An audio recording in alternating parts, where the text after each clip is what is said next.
sativa, American herbs. Itu bermaksud adalah satu pengumpulan bukti-bukti yang telah dilakukan di seluruh dunia.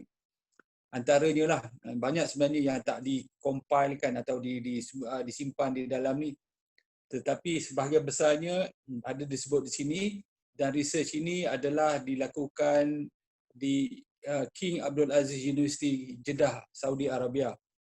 Terdapat pelbagai, bukan seorang saja yang menulis penulisan ini, tetapi juga terdapat juga beberapa saintis atau pengkaji daripada, contohnya daripada Hamdard University New Delhi, kita ada daripada Oman Medical College, Muscat, Oman, kita ada daripada jadi ada lebih kurang, ada satu lagi daripada Siddhartha Institute of Pharmacy, Uttarakhand, India.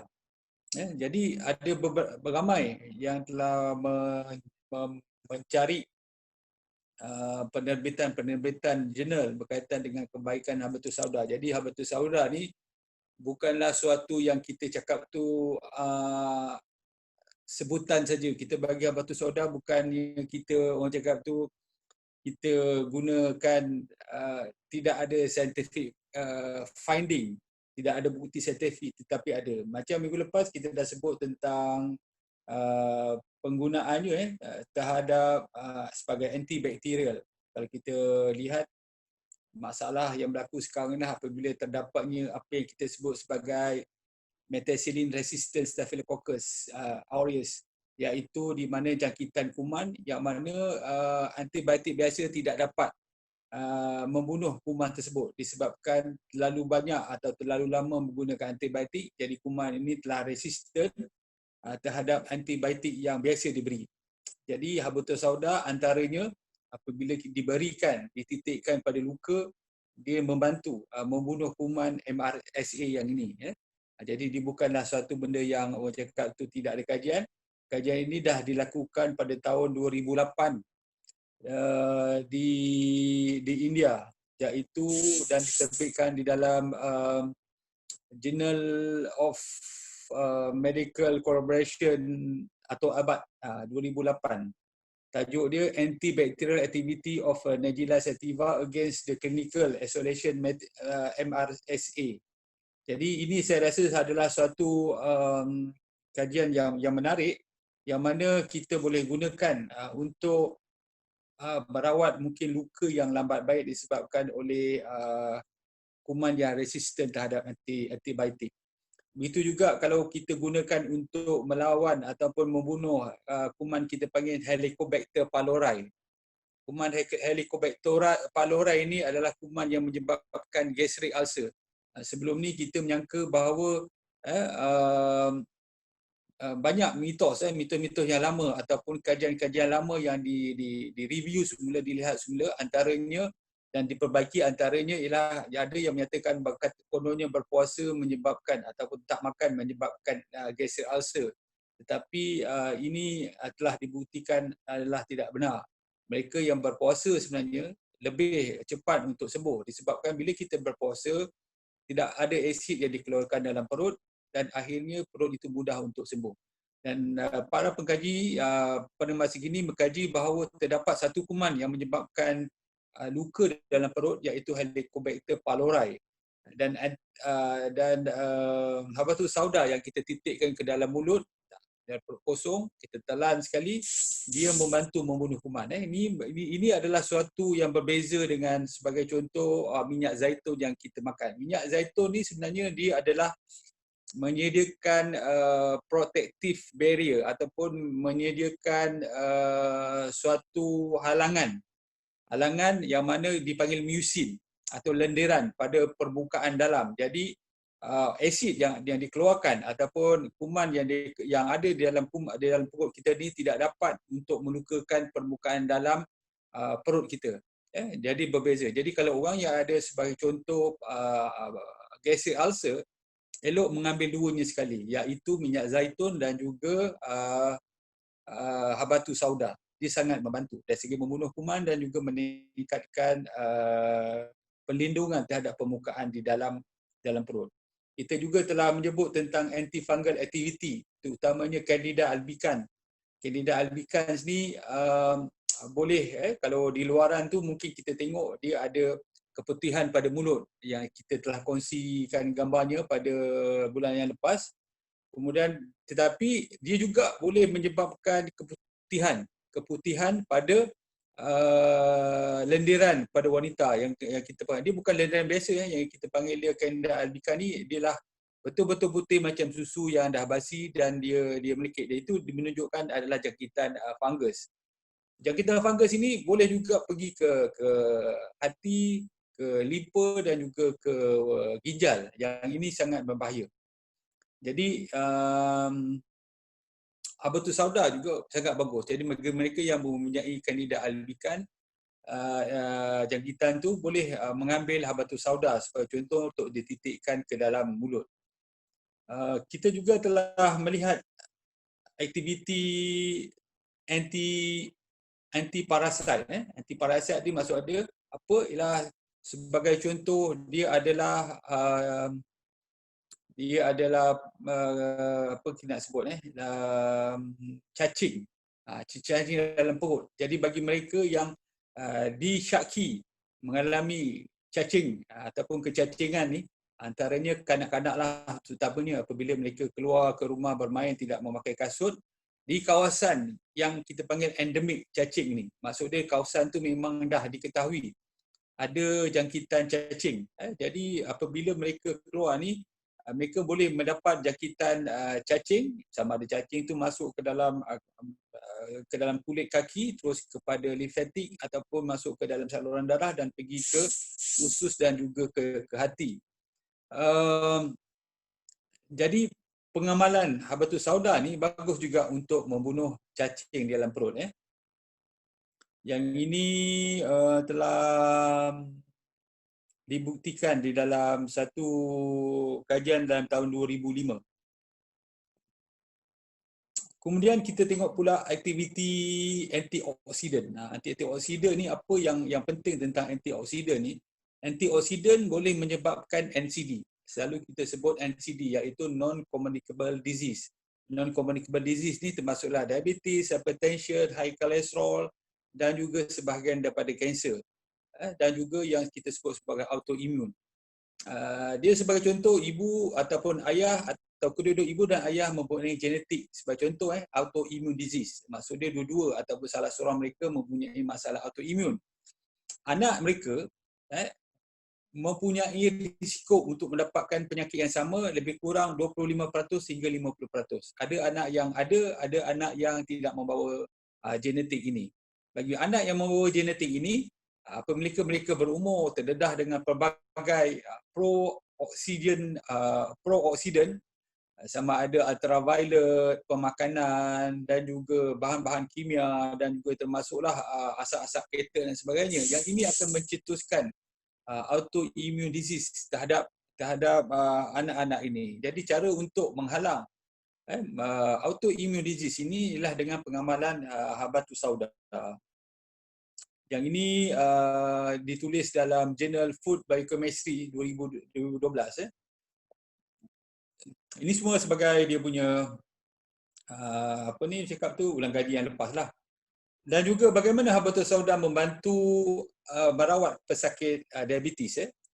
Habatus sauda ni dapat merawat pesakit diabetes dengan mengurangkan kita panggil dia proses oxidation yang saya sebut tadi. Bagaimana proses oxidation dia boleh menyebabkan NCD. Itu yang pertama. Dan juga dia merawat. Jadi maksud dia habatus sauda ni tidak menurunkan gula dengan serta-merta. Dia bukan macam kita makan ubat kencing manis. Dia akan mengeluarkan insulin dan menyebabkan gula turun dengan serta-merta. Tetapi dia lebih merawat. Jadi sebab itu kombinasi antara berpuasa iaitu menghalang ataupun berpantang daripada makan makanan yang mungkin memudaratkan diri dan kita ambil habatus sauda sebagai sebahagian daripada makanan yang bernutrisi ataupun makanan yang akan merawat pankreas kita, dia akan membantu. Dia akan membantu mendapatkan supaya pankreas itu menjadi sembuh dan mengeluarkan insulin dalam kadar yang sepatutnya. Jadi maksud kira orang penyakit kanser ni dulu menyangka bahawa kanser ni diabetes, minta maaf. Masalah diabetes ni disebabkan oleh tidak cukup insulin di dalam tubuh. Tetapi banyak kajian sekarang ni menunjukkan pesakit diabetes sebenarnya mengalami apa yang kita sebut sebagai insulin resistant. Maksudnya insulin yang dikeluarkan itu tidak lagi tidak mencukupi untuk melakukan proses penghasilan tenaga daripada gula yang dimakan. Jadi walaupun insulin banyak, tetapi dia tidak berfungsi. Jadi apa yang berlaku, akhirnya pankreas kita akan menjadi penat dan akhirnya menyebabkan mengeluarkan insulin-insulin yang tidak normal, yang mana langsung tidak boleh dibaca oleh sel-sel dalam tubuh kita. Dan inilah fungsi habatus sauda. Pertama sekali, dia sebagai menurunkan proses antioksidan di dalam tubuh kita, yang mana akhirnya menyebabkan NCD termasuk diabetes. Itu yang pertama. Yang kedua, dia adalah makanan ataupun makanan yang bernutrisi merawat pankreas supaya pankreas kita menjadi sembuh. Yang ini juga banyak dibuktikan di dalam kajian International Journal of Diabetic Developed Countries 2008. Dia menceritakan effect of the Nigella sativa oil on the various clinical and biochemistry parameters of metabolic syndrome. Jadi dia bukanlah satu benda yang orang cakap tu main-main. Benda ni telah dibuktikan dalam kajian saintifik. Jadi kita melihat pula sebagai anti-kanser, bagaimana habatus sauda ini membantu untuk merawat orang yang ada kanser. Jadi sebenarnya habatus sauda ni sebenarnya dia akan, pertama sekali dia akan menyebabkan kematian ataupun proses yang kita panggil sebagai apoptosis. Apoptosis ni adalah di mana sel-sel itu akan mati apabila dah cukup umur. Dan dalam tubuh kita, sel kita ni dia akan mati apabila dia dah mencapai umur yang sepatutnya, yang matang dia akan mati. Tetapi apabila ada kerosakan di dalam DNA dia, dalam kerosakan DNA sel-sel ini, sel-sel ini tidak mati pada waktunya. Dia akan terus membesar dan membesar sehingga menyebabkan dia bertukar sifat. Dan sifat ini yang kita panggil precancerous cell. Dan akhirnya apabila dibiarkan terus, dia akan menyebabkan sel-sel kanser. Jadi habatus sauda ni sebenarnya dia menggalakkan kematian sel-sel pada waktunya. Jadi sebab tu sel-sel yang nak menjadi kanser ni, dia akan dimatikan dengan segera. Sebab tu orang yang ada kanser, apabila dia mengambil habatus sauda, kanser-kanser yang ada dalam tubuhnya, dia bukan membunuh secara direct, tetapi dia sebenarnya menghalang pertumbuhan sel-sel kanser yang baru. Itu yang pertama. Yang kedua, dia menghalang sel-sel kanser ini pergi ke tempat lain atau apa yang kita sebut sebagai metastasis, pergi ke tempat lain. Contohnya dia ada kanser ada kanser di payudara, apabila dia metastasis, dia boleh pergi ke dalam hati, ke dalam paru-paru dan sebagainya. Jadi habatus sauda ni sebenarnya membantu untuk mematikan sel-sel kanser ni atau pre-cancerous cell ni apabila tiba waktu dia. Itu kebaikan dia. Sebab tu kalau orang yang mengambil kemoterapi, contohnya ada orang yang ambil kemoterapi untuk rawatan kanser payudara, mereka mengambil ubat kemo yang kita panggil doxorubicin. Ubat anti kanser ni sebenarnya dia membunuh sel-sel kanser, tetapi dia juga menyebabkan kerosakan boleh menyebabkan kerosakan pada ginjal. Jadi habatus sauda ni sebenarnya dia di samping dia membantu ubat ini merawat pesakit kanser, terutamanya kanser payudara, dia juga menghalang, nanti kita akan sebut, dia akan menghalang kerosakan sel-sel ginjal. Itu yang bagusnya. Walaupun dia kata dia nak ambil, okey boleh ambil, dia akan membantu, dia akan mempercepatkan penyembuhan dan juga dia menghalang kerosakan yang disebabkan oleh ubat kanser ni. Ubat kanser ni sangat orang cakap tu sangat toksik, yang mana dia boleh menyebabkan kerosakan sel-sel ginjal, sel hati dan juga boleh menyebabkan kerosakan sel-sel hati. Jadi albuterol soda ni dia punya function dua dalam kes ini, iaitu dia membantu, yang pertama, yang kedua dia melindungi sel-sel pada organ-organ yang lain.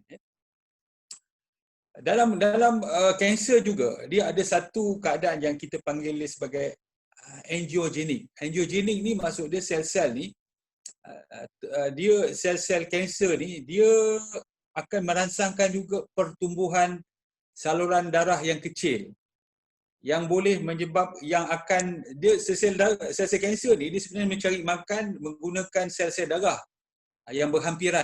Jadi dia merangsangkan pertumbuhan saluran darah yang kecil yang kita panggil dia microvascular. Jadi dengan pertumbuhan banyak saluran darah yang kecil ini, dia membantu sel-sel kanser ini mendapat makanan. Jadi habatus sauda ni dia bersifat anti-tumor dan anti-angiogenik. Terutamanya thymoquine, yang mana dia akhirnya dia akan menghalang pertumbuhan kanser dan juga mempercepatkan kematian sel-sel kanser ini apabila mereka tak cukup makan. Maksud dia sel-sel saluran darah itu tidak membesar, tidak di-develop, tidak dihidupkan. Jadi mereka tak dapat makanan dan akhirnya dia akan mati. Jadi sebab tu habatus sauda ni memang antara yang terbaiklah untuk kalau kita diorang kalau pesakit kanser nak ambil, walaupun dia telah menjalankan kemoterapi ke atau dia tak menjalankan kemoterapi, dia sangat bagus. Terutamanya dalam kanser payudara yang saya sebut tadi dan juga kanser tulang ataupun kita panggil osteosarcoma.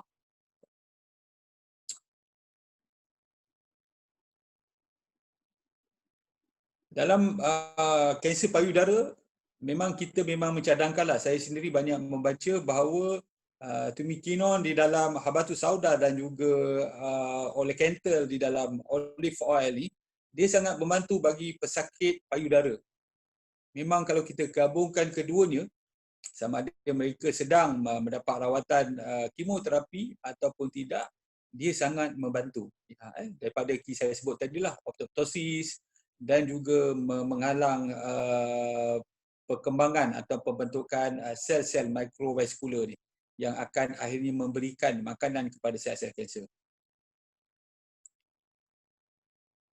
Jadi habatus sauda ni untuk kanser ni dia bagus untuk pertama sekali kanser tulang, kanser payudara, kanser kolon, kanser paru-paru, kanser esophagus dan juga kanser perut.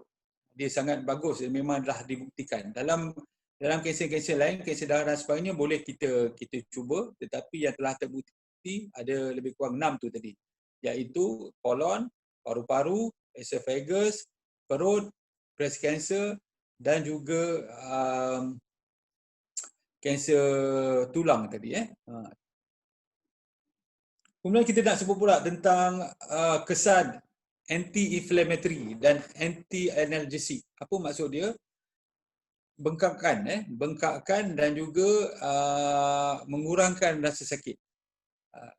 Jadi habatus sauda ni telah dibuktikan dia dapat mengurangkan bengkakkan ataupun inflammatory process dan juga dapat mengurangkan sakit. Dan mengurangkan sakit ni macam kita sebut dulu, iaitu minyak zaitun pun dia ada suatu sifat yang boleh dapat mengurangkan rasa sakit.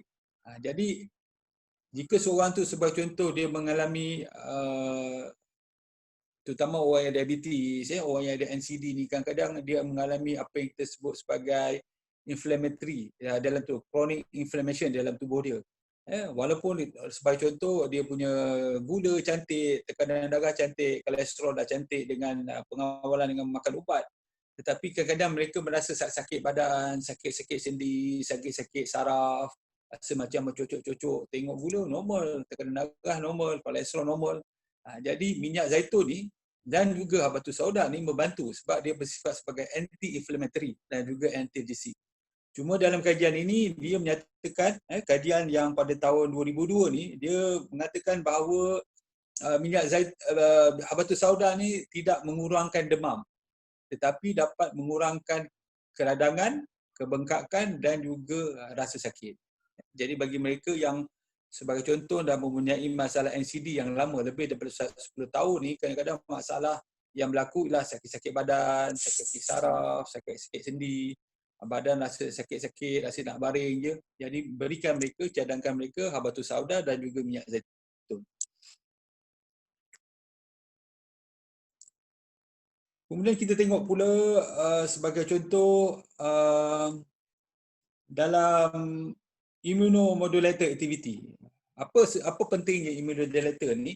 Dia adalah salah satu cara untuk pesakit autoimmune disease. Autoimmune disease ni kadang-kadang dia kalau wanita atau perempuan remaja berusia belasan tahun sampai umur 20-an tahun, kadang-kadang tiba-tiba muka dia jadi bengkak, sendi sakit-sakit. Bila buat pemeriksaan doktor mengatakan bahawa dia dah mengalami kerosakan ginjal akibat SLE. SLE adalah salah satu autoimmune disease. Jadi memang telah dibuktikan dalam kajian di Universiti Malaya sendiri dan juga Universiti Sains Malaysia bahawa habatus sauda ni memang antara herbs, dipanggil herbs yang dapat membantu untuk seseorang yang pesakit SLE, terutamanya untuk mengurangkan keradangan di dalam badan. Jadi masalah kan orang yang mengalami autoimmune disease ni kadang-kadang dia merasa sakit-sakit badan, sekali lagi mungkin dia akan mengalami kerosakan ginjal, kerosakan jantung, mata dia mungkin akan menjadi rosak. Jadi habatus sauda ni sangat bagus untuk mereka. Jadi bagi mereka yang ada autoimmune disease, terutamanya SLE, memang kita cadangkan memang mengambil habatus sauda. Okey, kita pergi pula kepada untuk jantung. Okey, untuk jantung ni telah dibuat kajian dalam banyak kajian telah dibuat bahawa masalah jantung kita ni apabila sebagai contoh kita mengalami serangan jantung yang minor. Ramai orang tak tahu serangan jantung ni ada dua. Yang terbesar pertama sekali major. Major ni selalu menyebabkan jantung terus tiba berhenti dan menyebabkan kematian. Tetapi serangan sakit jantung yang minor tu ataupun minor heart attack ni, dia hanya menyebabkan rasa sakit. Kemudian dia akan rasa lega, hilang. Bila dia rehat sekejap, dia dah tak rasa sakit lagi lah. Tetapi apa yang berlaku kepada jantung apabila ketiadaan bekalan darah tu yang memberikan oksigen dan juga makanan, nutrien pada sel-sel jantung tadi, dia menyebabkan kematian sel-sel jantung. Jadi sel-sel jantung kat situ sebelum dia mati, selalunya dia mengalami apa yang kita sebut sebagai inflammation. Kemudian dia akan mati. Kemudian dia akan berbentuk fibrosis ataupun kita akan membentuk parut di situ. Sebab tu setengah orang dia tak perasan dia dah mengalami serangan sakit jantung. Dia rasa dia mungkin dia gastrik. Tetapi apabila dia membuat pemeriksaan ECG atau stress test, barulah kelihatan bahawa sebelum ni dia pernah mengalami serangan sakit jantung yang dia tidak ketahui. Oleh itu, pengambilan habatus sauda dia sebenarnya dia akan membantu sebenarnya. Dia ada dua cara. Pertama sekali membantu jantung kita dengan pertama sekali dia mengurangkan inflammation.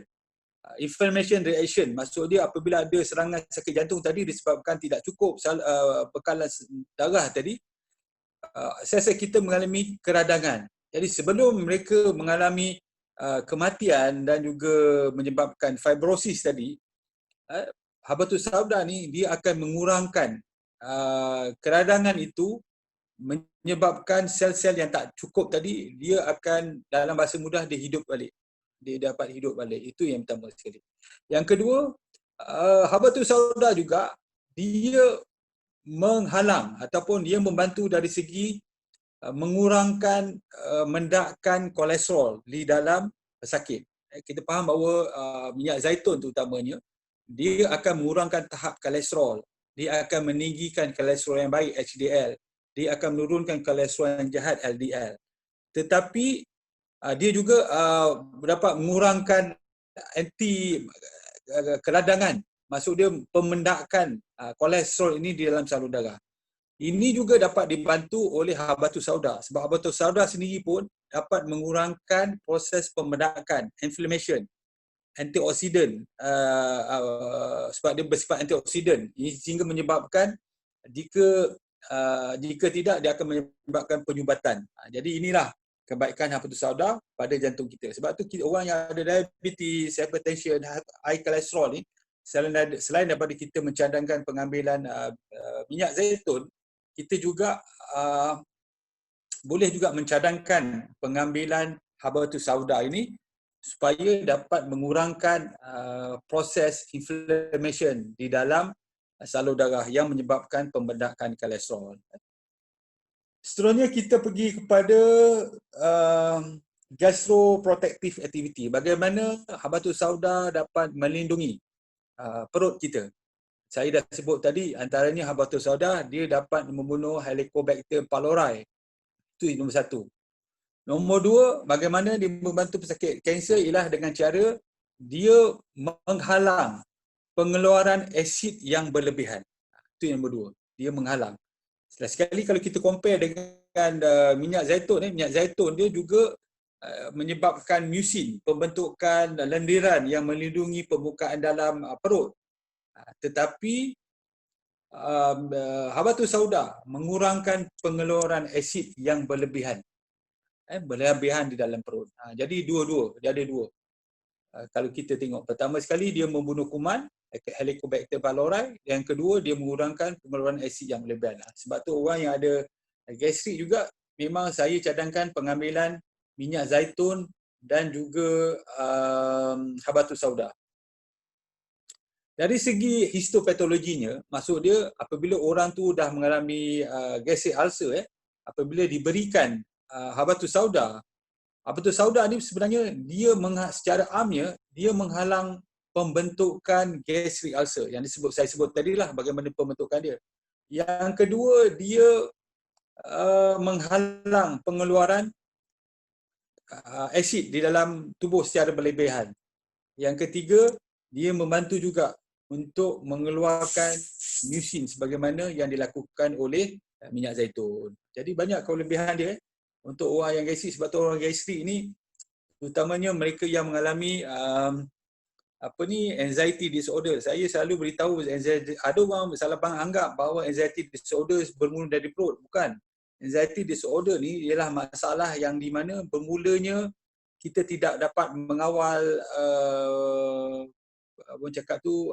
rangsangan saraf kita. Sebab tu apabila dia datang dengan tiba-tiba, bila dia datang dengan tiba-tiba, dia bukan saja menyebabkan jantung kita laju, tetapi menyebabkan perut kita pada otot yang kita sebut sebagai esophageal gastric sphincter tu, menyebabkan dia terbuka, jadi asid dalam perut ni naik ke atas, pergi ke esophagus. Sebab tu orang yang ada GERD, reflux ni, selalunya bersama dengan anxiety disorder. Jadi saya cadangkan bagi mereka yang ada masalah ni, memang kena ambil minyak zaitun dan juga habatus sauda. Sebab GERD ni, dia akan melukakan, merosakkan esophagus kita, permukaan dalam. Dia bukan kat perut saja, tapi ke dalam. Bila lama-lama, luka dalam esophagus tu, dia boleh menyebabkan kanser esophagus. Ini saya pernah tengok pada seorang pemuda berusia 25 tahun. Masa tu saya bekerja di hospital lah di selatan tanah air ni. Jadi apabila dia mengadu, kata dia rasa pedih kat sini. Kan? Jadi bila rasa pedih ni selalu memang kita ingat gastrik. Jadi bila kita bagi ubat dah berapa lama, dia rasa tak lega. Jadi bila skop, pada masa tu dia dah komplain, dia dah semakin teruk. Dia kata bila dia menelan benda-benda yang pepejal, maka seolah-olah tak boleh nak masuk. Tapi kalau dia minum air, dia boleh rasa lepas. Jadi kita ada kat situ, kita panggil obstruction. Jadi bila buat skop, rupanya dia punya esophagus dia dah ada stricture, sudah ada kita panggil dia hampir sumbatan yang mana disebabkan oleh kanser esophagus. Sudah umur 25 tahun. Jadi Selalunya esophagus kanser dia berlaku umur 60 tahun, 70 tahun disebabkan rokok dan sebagainya. Ini satu contoh lah yang mana mungkin reflux ni berlaku pada peringkat awal dengan banyak asid di dalam perut boleh menyebabkan luka pada esophagus dan akhirnya boleh menyebabkan kanser. Itu sangat-sangat bahaya. Kemudian kita ni saya percepatkan sikitlah. Banyak sebenarnya dia punya perbahasan dia, tetapi saya ambil yang penting saja. Bagaimana habatus sauda membantu atau melindungi hati? Terutamanya keadaan yang kita sebut sebagai hepatic ischemic perfusion injury. Apa maksud dia tu? Itu apabila sel-sel hati kita tidak dapat cukup darah yang membekalkan oksigen dan juga nutrien. Dia macam serangan sakit jantung tetapi dia dekat hati. Apa punca dia? Selalunya disebabkan oleh masalah darah kita yang pekat, terlalu pekat sehingga membentukkan darah beku dalam saluran darah di dalam hati. Itu yang pertama. Yang kedua juga boleh disebabkan oleh kanser hati. Kanser hati di peringkat awal kita tak menyangka. Tiba-tiba dia boleh menyebabkan kerosakan. Kita tengok mata dia kuning, bila cek darah semua enzim hati, AST, apa lagi, semua ni akan meningkat. Ni yang barulah bila kita cek punca dia rupanya kanser hati. Ataupun disebabkan oleh trauma. Maksud dia trauma ni apabila mungkin ada pergaduhan, orang tumbuk di bahagian rusuk kita, kecederaan pada rusuk. Ini menyebabkan trauma dan akhirnya boleh menyebabkan injury. Infection, terutamanya hepatitis, ubat-ubat perancang, pil-pil perancang. Sebab tu bagi wanita, pil-pil perancang ni kena jaga. Jangan mengambil tanpa buat pemeriksaan ataupun terutamanya bagi mereka yang dah ambil lebih kurang 10 tahun. Sebab pil-pil perancang ni boleh menyebabkan darah menjadi pekat. Tuan-tuan bayangkan kalau sebagai contoh memang dalam keluarga ada sejarah darah pekat. Mak ayah dulu pernah dapat stroke, pernah dapat heart attack, disebabkan oleh darah yang pekat. Lepas tu dia sendiri sekarang ni ada kolesterol yang tinggi, makan pil perancang, yang ini boleh menyebabkan penyumbatan akibat darah beku, sama ada di jantung yang kita sebut heart attack, dia boleh pergi ke otak menyebabkan stroke, ataupun dia boleh ke hati menyebabkan ischemic injury of the liver. Sebab tu pengambilan pil-pil perancang ni kena berhati-hati, bukan boleh beli begitu saja. Selain daripada itu, ubat-ubat immunosuppressor drug yang kita berikan kepada pesakit autoimmune disease. Dan pesakit autoimmune disease pun boleh mengalami pembentukan darah beku. Jadi orang yang ada autoimmune disease ni, penyakit itu sendiri boleh menyebabkan darah beku, dan ubat-ubat yang diberikan juga menambahkan lagi kebarangkalian untuk mendapatkan darah beku, akhirnya boleh menyebabkan hepatic injury yang tadi itulah. Dan juga akhirnya inflammatory disorder. Inflammation dalam tubuh kita ni, sebab tu kita kena berhati-hati. Habatus sauda dia membantu dengan menurunkan kadar inflammation di dalam tubuh, dan dia juga mengurangkan pembentukan darah beku di dalam saluran darah ke hati. Sama juga kalau ke jantung tadi, dia menghalang pembentukan darah beku. Di dalam hati juga dia menghalang pembentukan darah beku apabila sebagai contoh kita mengalami hepatitis B, hepatitis A, hepatitis C, dia boleh menyebabkan pembentukan darah beku. Habatus sauda mengurangkan pembentukan darah beku ini. Bagaimana pula dengan ginjal kita? Dalam satu kajian yang dibuat dalam tahun 2012, yang ini dibuat di Pakistan, iaitu Pakistan Journal of Pharmacy Science 2012. Dia kata vitamin C dan juga habatus sauda, kedua-duanya dapat membantu mengurangkan bacaan serum kreatinin. Untuk orang yang mengalami masalah kerosakan ginjal, selalunya kita tengok serum kreatinin dia meningkat beratus-ratus, berganda-ganda. Dengan pengambilan kedua vitamin C dan habatus sauda ini dapat menurunkan serum kreatinin. Itu salah satu cara. Cara lain kita minum banyak air kosong, dia buang dalam kreatinin. Tapi kalau masalah buah pinggang dah rosak, air kencing tak boleh dikeluarkan, Jadi habatus sauda dan vitamin C dapat membantu mengurangkan serum kreatinin, blood urea nitrogen, dan juga dia menggalakkan antioksidan aktiviti. Jadi maksud dia orang yang mengalami masalah CKD kita panggil chronic kidney disease ni kan, dia dapat sama ada stage berapa tu, stage 1, stage 2, kita bergantung pada GFR dia, kita boleh minta dia ambil habatus sauda ni untuk membantu. Mungkin 5 titik, 10 titik setiap hari dia akan membantu.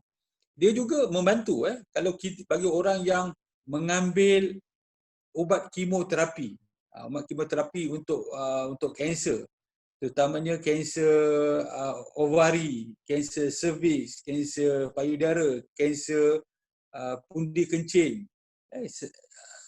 kanser paru-paru. Kadang-kadang doktor akan bagi kemoterapi atau ubat yang mengandung kita panggil cisplatin.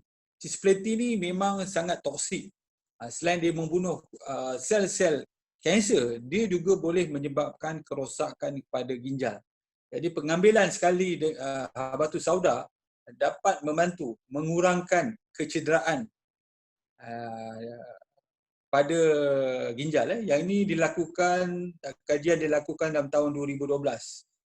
Regulation of the renal organic anion and cation transporter by the thymophenol in cisplatin induced kidney injury. Jadi bagi mereka yang ada kemoterapi, kita boleh cadangkan ambil untuk melindungi ginjal. Dan juga mereka yang mengambil satu lagi ubat kemoterapi yang kita panggil methotrexate. Yang ini selalunya methotrexate ni dibagikan kepada orang yang mengalami yang seingat saya kanser payudara dan juga orang yang mengalami autoimmune disease, iaitu utamanya rheumatoid arthritis, rheumatoid arthritis, yang mana dia punya tangan jadi bengkak, sakit waktu pagi dia tak boleh nak kerenkan tangan, rasa menjadi tegang, lepas tu otot semua sakit. Yang ni pesakit autoimmune disease ni selalunya akhir dia akan bagi steroid, doktor akan bagi steroid, dan akhirnya kalau steroid pun tak boleh dapat membantu dia akan bagi satu bagi lebih kuat, iaitu methotrexate. Methotrexate ni memang bagus, bila makan dia akan rasa kurang, rasa sakit semua, tetapi dia boleh menyebabkan kerosakan ginjal. Jadi mereka yang ada ni kita cadangkan boleh, kalau kita takut pada kerosakan ginjal, akibat methotrexate ni kita boleh ambil habatus sauda untuk mengelakkannya daripada kerosakan ginjal. Kemudian bagaimana pula dengan perlindungan terhadap paru-paru? Paru-paru ini adalah salah satu yang selalu kita diberitahu bahawa habatus sauda ni bagus untuk mereka yang mengalami penyakit asma. Alim, boleh tunjukkan Alim gambar asma yang saya berikan tak? Sekejap doktor sekejap. Okey. Saya lupa nak bagi tunjuk gambar yang sebelumnya. Asma ni dia ada 3 punca dia. Pertama sekali disebabkan oleh lenderan di dalam saluran bronchus. Banyak lendir. Sebab tu orang yang asma ni dia batuk berkahak. Itu yang pertama. Yang kedua, disebabkan oleh pengecutan saluran pernafasan dan bronchus tu juga. Sebab tu bila orang asma ni dia akan berbunyi. Bila batuk tu dia berbunyi, cracking dia tu cracking yang halus, dan juga dia menyebabkan bila dia bernafas tu menyebabkan mengeluarkan bunyi yang cakap macam mana bunyi yang macam kucing kita panggil, bunyi yang nyaring itu.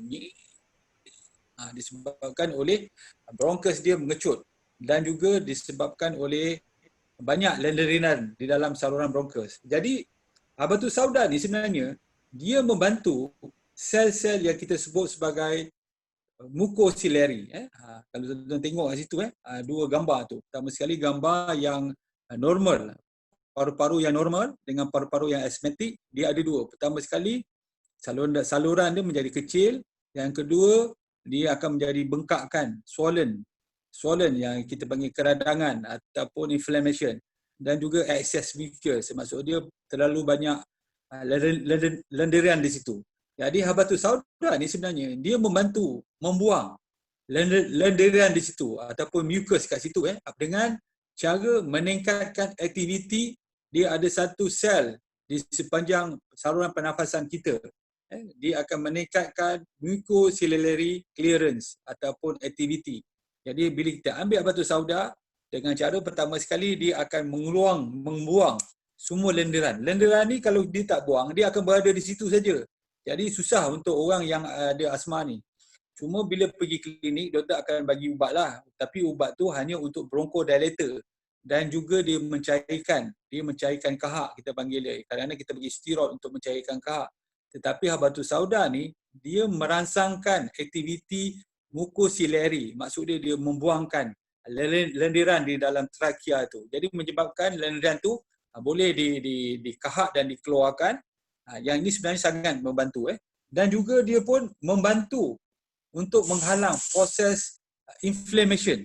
Dekat situ kita sebut tadi kan swollen lining, maksud dia bengkakkan di seluruh saluran pernafasan tu. Jadi habatus sauda ni dia dapat menurunkan proses atau respon tidak balas keradangan di situ. Sama ada di dalam trakea, bronchus yang berada di dalam paru-paru. Jadi bagi mereka yang mengalami masalah sesak nafas, mungkin disebabkan oleh sebagai contoh tercium, contoh bau chemical. Setengah orang tu dia sangat sensitif. Dia tercium bau sebagai contoh habuk, habuk ataupun bau minyak petrol, tiba-tiba paru-paru dia terus mengecut, mengeluarkan lendir dan juga mengalami bengkakan. Jadi habatus sauda ni sebenarnya dia sangat membantu. Tetapi proses dia mungkin agak lama sikit. Sebab tu kalau orang yang terlalu kuat sangat, kadang-kadang kita cadangkan ambil ubat dulu.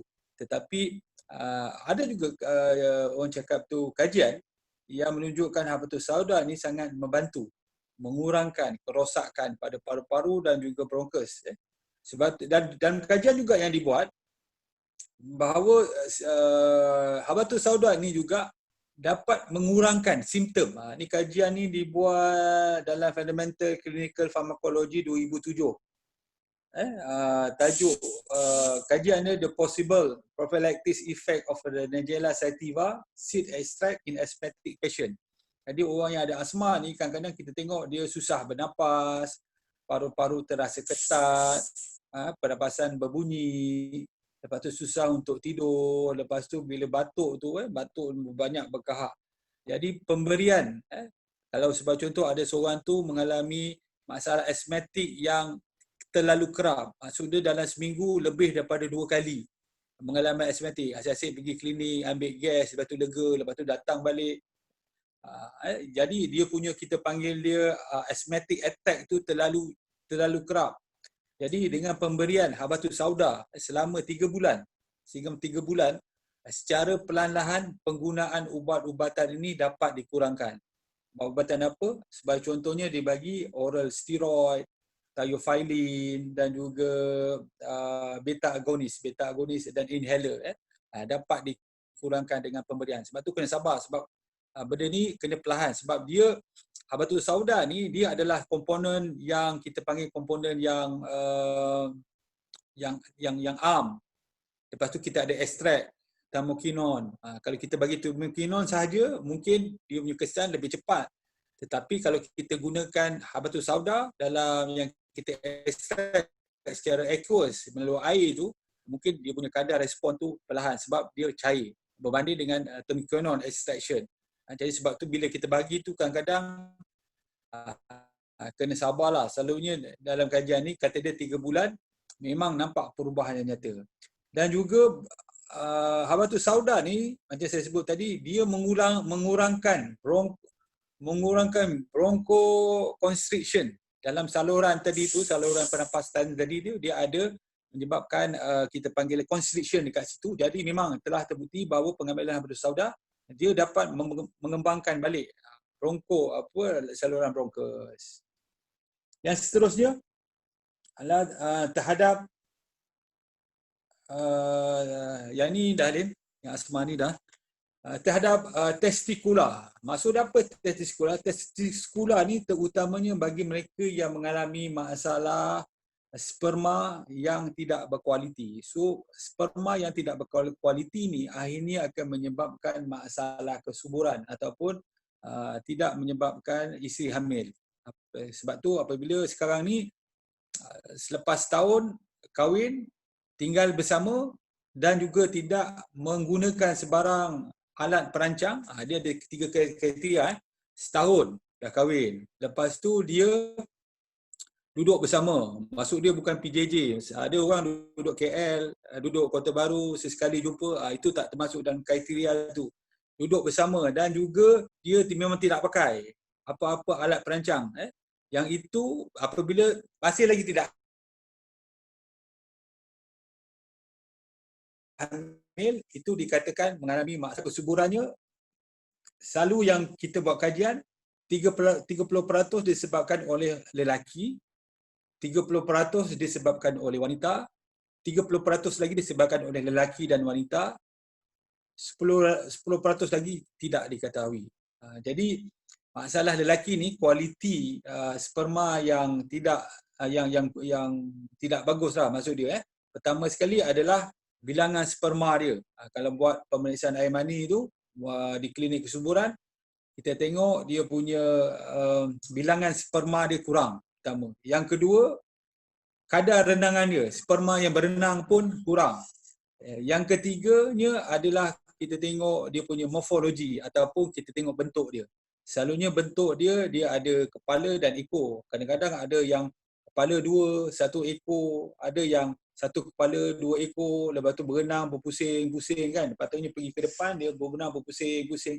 Ini semua masalah ni kita boleh cadangkan habatus sauda. Sebab habatus sauda ni dapat meningkatkan, dapat mengurangkan keradangan di dalam testis, terutamanya apa yang kita sebut sebagai seminiferous epithelium.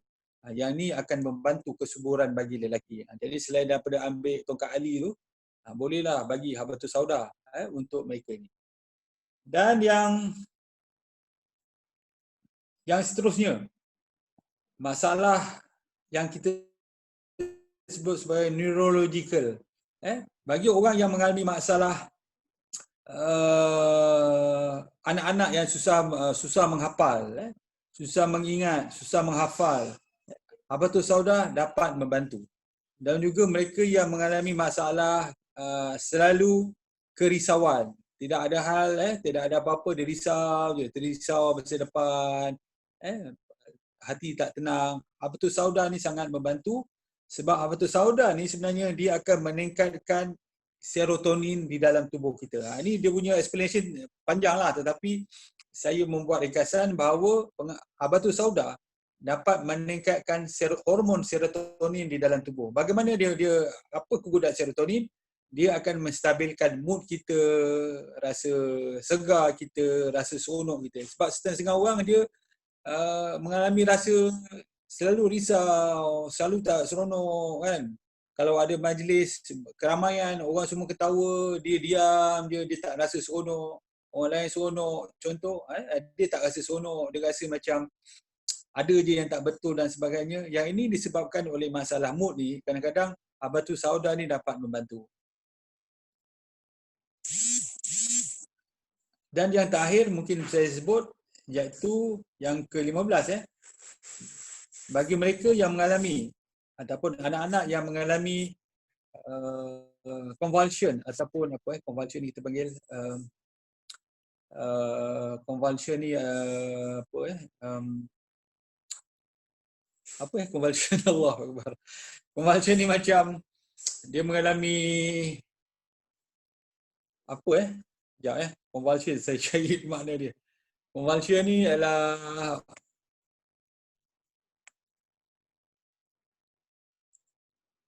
rasa convulsion ni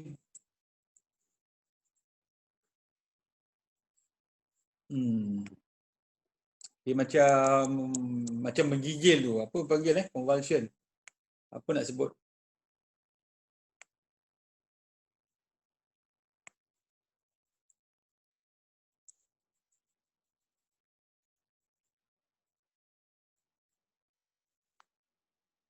macam epilepsi yang itu kita panggil convulsion, iaitu apa ni,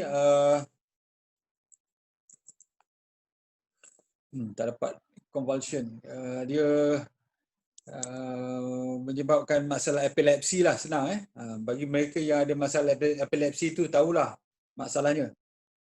Jadi bagi mereka yang epilepsi ni, dia apabila kita bagikan ubat, dia akan menyebabkan masalah juga kepada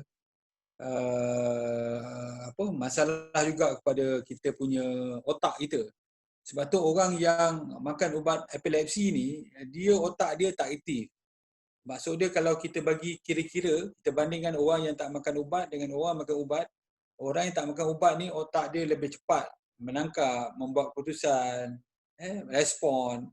Tetapi orang yang makan epilepsi ni, ubat epilepsi ataupun orang yang makan ubat psikotik, sama ada untuk kemurungan dan sebagainya, dia memang akan rasa macam lembab, dia akan rasa macam mengantuk. Jadi untuk mengurangkan keperluan terhadap ubat-ubat ini, selalunya kita boleh cadangkan bagikan habatus sauda pada mereka. Yang ini dia dapat membantu. Sawan, convulsion, dia sawan sebenarnya. Mereka yang ada sawan ni, selalu kita bagikanlah habatus sauda ni. Ubat-ubat sawan ni bukan tak bagus, dia akan menyebabkan rasa mengantuk, letih, lepas tu dia tak boleh nak berfikir. Sebab tu kita, kalau kita tak bagi ubat sawan pula tu, kadang-kadang dia tiba-tiba dapat sawan dengan tanpa sengaja, tanpa kita ketahui. Sebab tu dia membahaya. Jadi cara untuk mengurangkan dia, mengurangkan pergantungan terhadap ubat sawan ni, kita boleh bagikan habatus sauda. Jadi habatus sauda ni saya gulung sebelum kita habiskan ni, dah sekarang dah pukul 10 minit. Kebaikan dia pertama sekali sebagai antibakteria, terutama dalam jangkitan MRSA, dia antioksidan, dia anti-diabetik, anti-kanser, anti-inflammation, bagus untuk mengurangkan rasa sakit. Dia sebagai rawatan kepada autoimmune disease, masalah jantung, masalah perut dan usus, masalah hati, masalah ginjal, masalah paru-paru, terutamanya mereka yang mengalami asma, masalah sperma yang tidak berkualiti, masalah saraf, terutamanya sawan, dan juga untuk mengurangkan rasa anxiety disorder. Jadi dengan itu, kita dapat buat kesimpulan lah bahawa sebenarnya habatus sauda ni yang mengandungi dua bahan yang penting, iaitu thymokinone dan juga alpha-hedrin, sangat bermanfaat untuk kita. Yang pertama. Yang kedua, sepatutnya lah kita sebagai orang Islam ni, yang telah disebut oleh Nabi SAW bahawa habatus sauda ni adalah antara ubat-ubat yang terbaik untuk merawat pelbagai jenis penyakit, kita tak patut ragui. Dan yang ketiga, sama ada pembuktian saintifik atau tidak ada pembuktian saintifik, pada saya itu tidak sepatutnya memberi kesangsian kita terhadap keberkesanan habatus sauda. Jadi saya, Halim, kita buka kepada soalan kalau ada.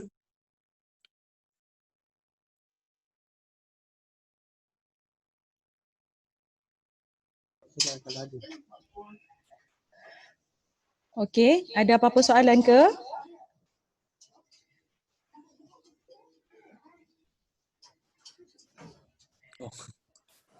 Assalamualaikum. Ya, teruskan Cik Fatin. Okey, Assalamualaikum doktor. Okey, soalan saya suka bagi habatus sauda ni kepada pelanggan-pelanggan lah. Dan antara yang kesan utama yang saya nampak memang dari sudut paru-paru, contohnya berdengkur, anak-anak masalah asma, batuk, kahar dan sebagainya lah. Jadi persoalannya, okey, untuk dos paru-paru, untuk dos masalah ni, saya biasanya bagi dos kalau orang tu masalah resdung yang agak teruk lah, saya akan bagi dalam 10 titik pagi, 10 titik malam. Dan kalau orang yang ada masalah, maksudnya macam kalau kanak-kanak, saya bagi 5 titik. Dan kalau setengah orang yang agak teruk, saya bagi, kadang-kadang saya bagi dia 30 titik sehari. So saya nak tanya pendapat doktor lah.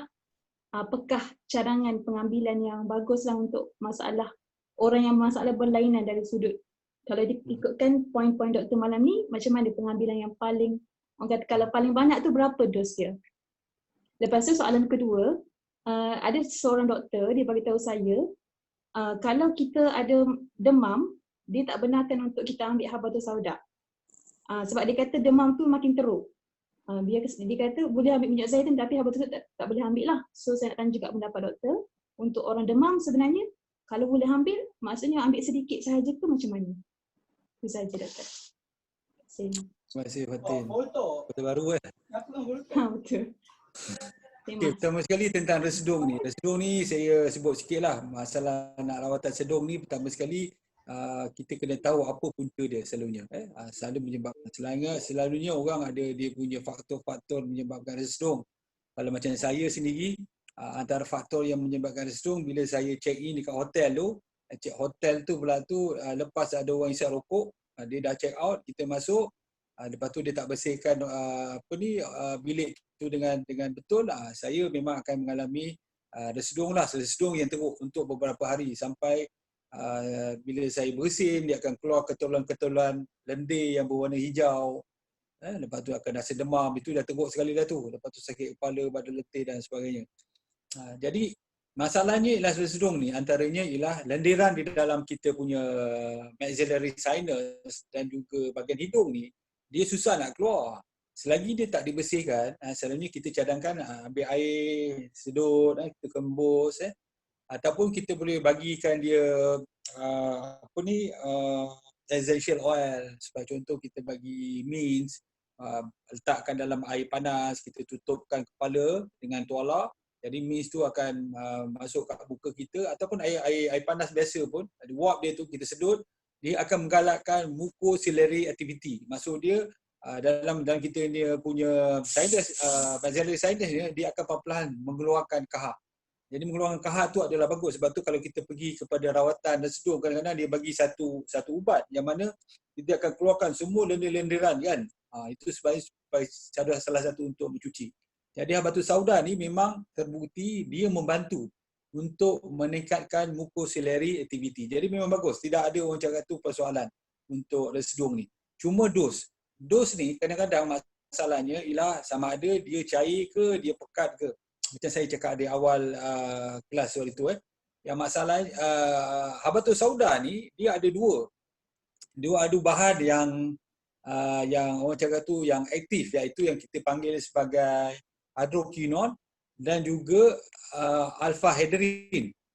Jadi ada setengah orang tu dia menggunakan extraction air, kita panggil aqueous extraction. Ada yang menggunakan aqueous extraction, methanol extraction.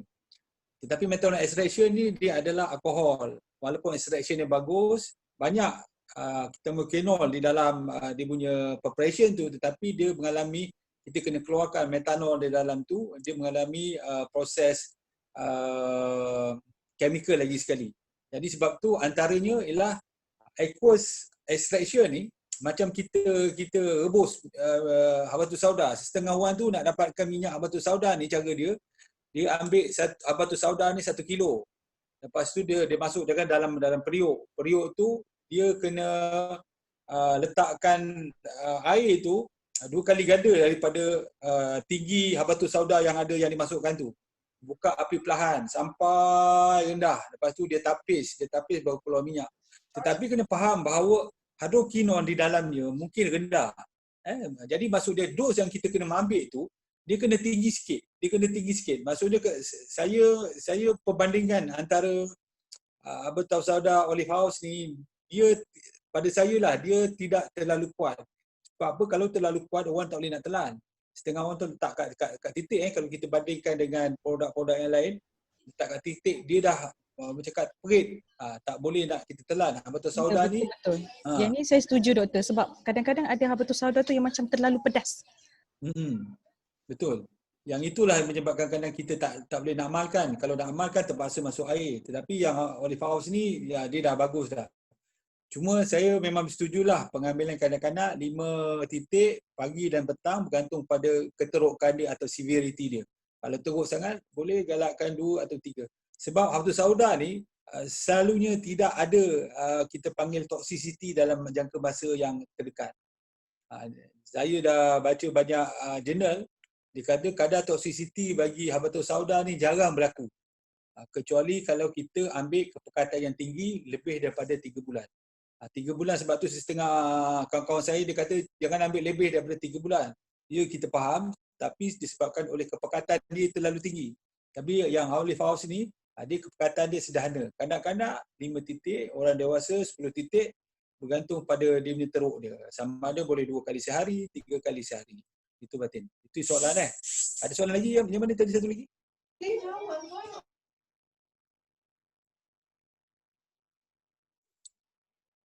Saya ni dah menjawab kot. Okey, baik. Alhamdulillah. Ada soalan di chat box, Doktor. Saya bacakan boleh? Boleh bacakan. Boleh. Okey, Puan Norazila, bagi pesakit buah pinggang yang dah buat dialisis, berapa titis dan berapa kali sehari, Doktor? Okay, yang ada hemodialisis ni, kadang-kadang masalah dia ni, pertama sekali dia akan bertanya pada kita boleh baik tak dengan Habbatus Sauda. Saya mencadangkan ambil Habbatus Sauda dengan olive oil sebab olive oil ni dia ada polyferol yang bagus untuk kidney. Dan Habbatus Sauda ni bagus untuk sebagai contoh melindungi dari menjadi lebih teruk. Jadi pengambilan dia pada saya yang hemodialisis pun tak ada masalah sebab walaupun mereka mengalami restriction pengambilan air itu, doktor akan mencadangkan 1 liter. Tetapi yang kita cadangkan ni contoh minyak zaitun baru 1 sudu, 2 sudu kan. Lepas tu Habbatus Sauda baru titik. Jadi dia punya amount cecair yang digunakan tu very insignificant. Maksud dia boleh bagi je, tak ada masalah. Kalau saya cadangkan mungkin kalau orang dewasa 10 2 kali atau 3 kali. Kalau dia rasa boleh tolerate. Tapi kadang-kadang masalahnya dia mengalami kadang-kadang mula-mula tu sakit badan. Apa itu semua kita panggil dia sebagai healing process tu, jangan risau. Tak ada masalah. Cuma masalah kadang-kadang masalah ni yang kita bagi ialah kita punya produk ni. Kadang-kadang orang tu sebagai contoh dah diabetes 20 tahun. Buah pinggang dia nak start rosak, ambil Habbatus Sauda terus kena dialisis. Sebab tu salahkan Habbatus Sauda padahal Maksudnya doktor kena diagnose dulu ya. Sebab kadang-kadang kita bukan apa, kita nak mengurangkan fitnah. Kadang dia punya buah pinggang pun dah rosak kan, dah nak tunggu masa je nak dialisis. Ambil Habbatus Sauda, tiba-tiba doktor kata kena dialisis. Jadi apa yang dia fikir, ini sebab Habbatus Sauda lah. Sebenarnya bukan, sebab dia punya masalah buah pinggang dia memang dah teruk dah progress dah. Ambil 1-2 titik menyebabkan buah pinggang rosak, pada saya itu mengarut. Tak mungkin berlaku macam itu. Okey. Ada lagi tak soalan? Kalau tak, saya nak umumkan, saya nak bacakan untuk 3 soalan dah ni. 3 soalan kuis, jawab dan menang. Sekarang pun dah 10 suku, Doktor. Ada lagi ni soalan kat chatbox Ada lagi soalan? Ya betul Doktor. Saya bacakan ya daripada Tuan betul. Faizil Mansur. Bagi pesakit anxiety disorder dalam rawatan dan consultation dengan doktor pakar, dos macam mana doktor? Anxiety disorder. Anxiety disorder ni bila kita dah diagnose dia, selalunya doktor akan bagi ubat psychotic drug lah. Maksudnya ubat-ubat yang berkaitan dengan untuk mengurangkan rasa anxiety dia. Masalahnya selalunya kalau di klinik kita menggabungkan 2, ubat-ubatan dan juga kaunseling. Jadi bagaimana dia nak mengurangkan rasa anxiety apabila dia berlaku. Sebagai contoh hujan lebat. Bila hujan lebat, kita orang yang tak ada anxiety ni, kita tengok hujan tak ada apa-apa walaupun lebat. Tetapi untuk orang yang ada anxiety, dia akan fikir apa jadi lepas ni mungkin akan banjir. Dan banjir macam mana anak-anak ni, lepas tu rumah akan tenggelam. Dia fikir dah terlalu jauh dah. Padahal hujan baru sehari kan. Jadi orang macam ni selalunya diajar bagaimana untuk menghadapi masalah ni. Fikiran dia, macam mana dia nak berfikir dengan cara yang betul. Sebab tu dia adalah dengan ubat, kita panggil dia ubat psikotik tu untuk mengurangkan rasa kerisingan dia dan juga kaunseling. Tapi macam habatus sauda ni sebenarnya dia sangat membantu sebenarnya. Sebab tu orang yang ambil habatus sauda ni, macam saya cakap tadi lah, orang dewasa mesti 10 titik. Jangan risau, 1 atau 2 kali sehari, dia sangat membantu. Dengan ini dia dapat mengurangkan pengambilan ubat-ubat tu lah tadi lah. Sebab ubat-ubat tu saya beritahu, di antara kesan sampingan dia, pertama sekali otak dia akan menjadi lebih lembab. Lepas tu rasa mengantuk. Lepas tu dia rasa macam cepat lapar, asyik nak makan. Berat badan akan meningkat. Lepas tu head tidak menentu. Jadi kalau kita berterusan ambil itu, banyaklah masalah. Okey, harapnya terjawablah soalan tu Tuan Faizi. Okey, baik. Ada lagi persoalan? Ataupun saya dah boleh bacakan untuk soalan kuis kita untuk malam ini. Okey, kalau dah bersedia boleh respon apa-apa tak pada group chat tu? Cakap ready ke? Doktor, sedia doktor ya? Soalan yang paling tepat dan juga jawapan yang paling tepat dan juga paling pantas lah. Di ruangan. Saya tak dapat buka ni chatbox ni. Macam mana? Oh, dok tak dapat nak bukanya? Macam mana? Buka di sekejap. Dia ada tulis chat dekat bawah tu, dekat sebelah participant. Okay. Dekat kawasan yang share screen tu bawah tu. Kalau doktor buka PC lah. Okay. Kalau guna handphone, dia ada dekat bawah tu, dia ada dekat sebelah participant tu ada more. Klik dekat more tu ada chat, doktor. Okay, nampak. Dah jumpa doktor? Okay, nampak. Okay, ready doktor Alright.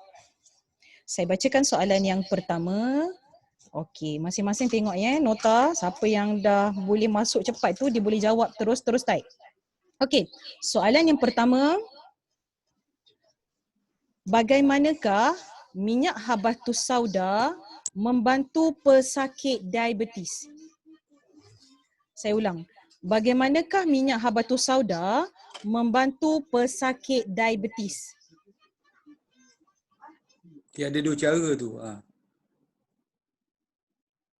Bat dia ada 2 cara, Bat. Mengurangkan keradangan, betul. Satu lagi. Satu lagi, Cik Bat.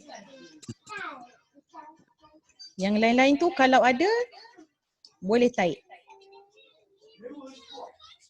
Bagaimanakah minyak habatus sauda membantu pesakit diabetes?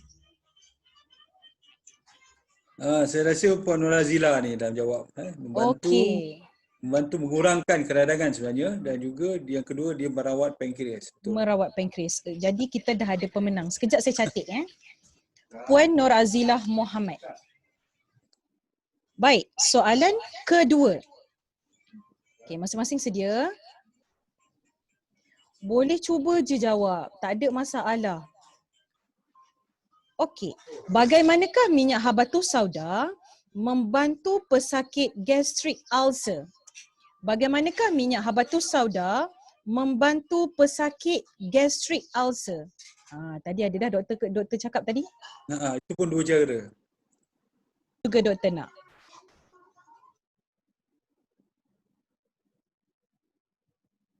Kita minta 2 cara tu. Doktor nak 2 cara sahaja. Bagaimanakah minyak habatus sauda membantu pesakit gastric ulcer?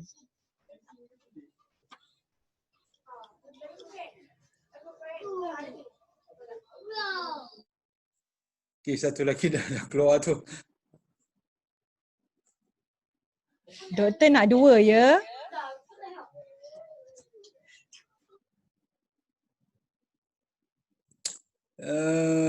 Juyaria. Puan Juyaria. Rasanya dia betul jawapan dia tu. Maksudnya membunuh kuman satu. Dan kedua asid yang berlebihan ya, Dok? Betul. Okey, tahniah. Okey, kita dah ada pemenang yang kedua. Sekejap. Puan Juyaria. Okey, saya bacakan soalan yang ketiga, soalan yang terakhir. Bagaimanakah minyak habatus sauda membantu pesakit asma? Yang ni pun doktor ada cakap, saya bagi gambar lagi tadi. Bagaimanakah minyak habatus sauda membantu pesakit asma? Dia ada 3 ada 3 untuk asma tu.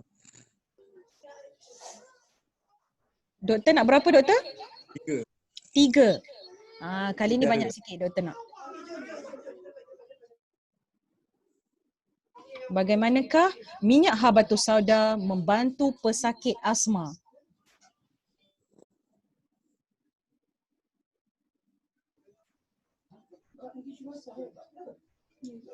Bagaimanakah minyak habatus sauda membantu pesakit asma? Doktor nak 3 jawapan yang tepat dan paling cepat.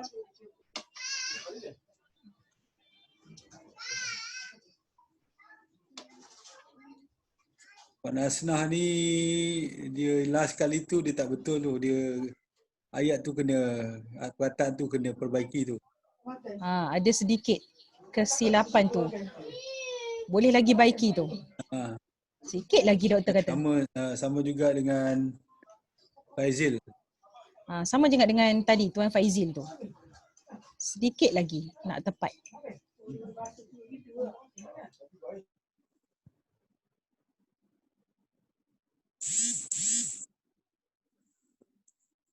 Cepat. Masih lagi ada yang tak tepat tu.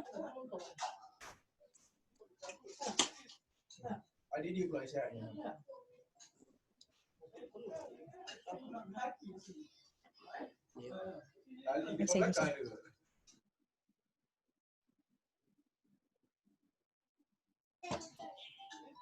Okay, doktor Sebenarnya masih asma lagi. tu yang menyebabkan pengecutan bronkus. Jadi kita bagi habatus sauda untuk asma menyebabkan pengecutan bronkus. Jadi kita bagi habatus sauda untuk dia, kita panggil dia opposite lah. Apa tu? Tu dah betul dah tu. Tinggal sikit lagi Fatin. Kalau dia mengecut, dia akan menyebabkan asma. Dia opposite dia tu. Sedikit lagi Cik Fatin nak betul tu, nak tepat.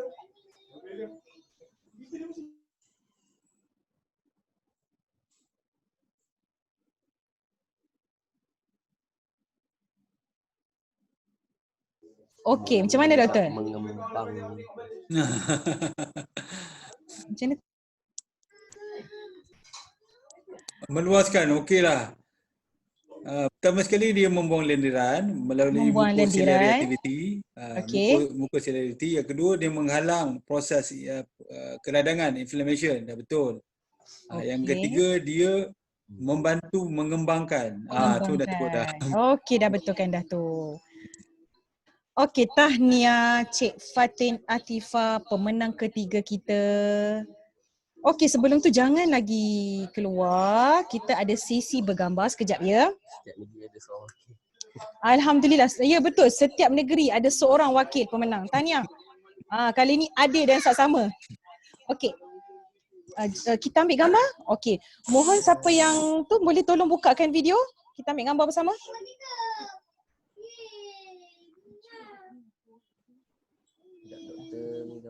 Okey, doktor ready doktor? Okey, alhamdulillah ramai dah buka tu. Tak apa, kalau ada yang tak boleh tak apa. Alhamdulillah dah dapat join kelas ni pun.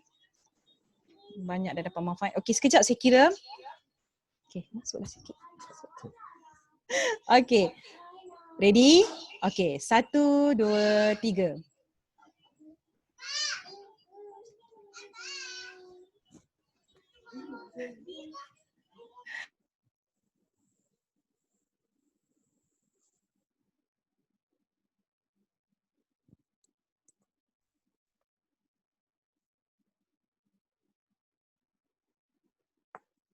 Ni. Sekejap ya. Okey. Kejap. Saya nak save dulu gambar yang ni. Sekejap ya.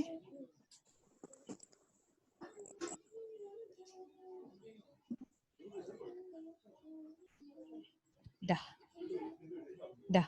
Okey, satu lagi. Muka surat yang kedua. Okey. Okey, Encik Azmi semua. Puan Mariani. Okey, ready Cik Raihana. 1, 2, 3. Okey, terima kasih. Okey. Ya, alhamdulillah. Seperti mana tadi yang doktor dah kongsikan, tak silap saya lebih kurang 15 ya 15 poin utama berkenaan dengan khasiat minyak habatus sauda olive house dari sudut saintifik, dan juga beberapa yang saya rasa macam poin-poin yang sangat-sangat penting dan sangat membantu untuk masalah jantung, okey, masalah paru-paru, juga ada tadi asma yang mana saya rasa lebih jelas. Okey, kalau ada lagi persoalan boleh kemukakan kepada saya. InsyaAllah saya boleh maklumkan kepada Dok untuk menjawab. Okey, terima kasih Doktor. Saya mewakili seluruh keluarga ECR. Terima kasih kerana sudi berkongsi dengan kami.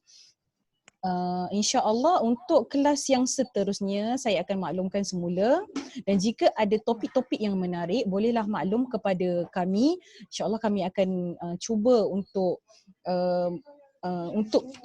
kelas yang seterusnya. Dan juga sebelum saya terlupa, untuk minggu hadapan pula kita akan ada sesi soal jawab berkenaan dengan penyakit dan juga untuk juga perawatan, sesi perawatan bersama Umi Hani. Ini kelas ni dah lama tertunda. Okey, itu kita akan buat next. Dan juga macam biasa usrah bulanan ya. Kita akan ada usrah bulanan juga, dan tarikhnya saya akan maklum nanti bersama dengan HOC kita iaitu Tuan Muzamil. Itu juga tarikh saya akan maklum kemudian di dalam grup. Ada lagi tak apa-apa untuk maklum? Itu saja. Itu saja. Ya, yang juga dan juga untuk promo kita.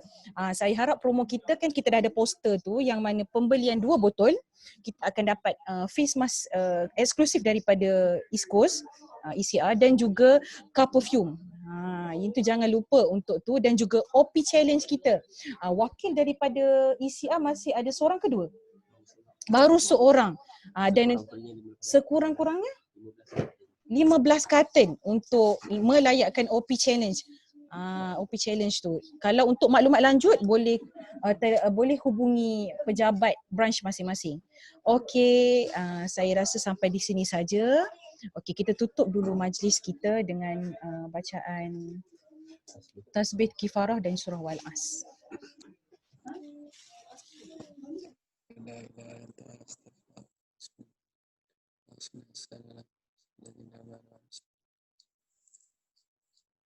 Amin amin ya rabbil alamin. Okey. InsyaAllah kita berjumpa lagi pada kelas yang akan datang. Terima kasih doktor dan juga seluruh ejen-ejen dan juga staff, kalau ada staff ejen. Okey, insyaAllah jumpa lagi di lain hari. Assalamualaikum warahmatullahi wabarakatuh.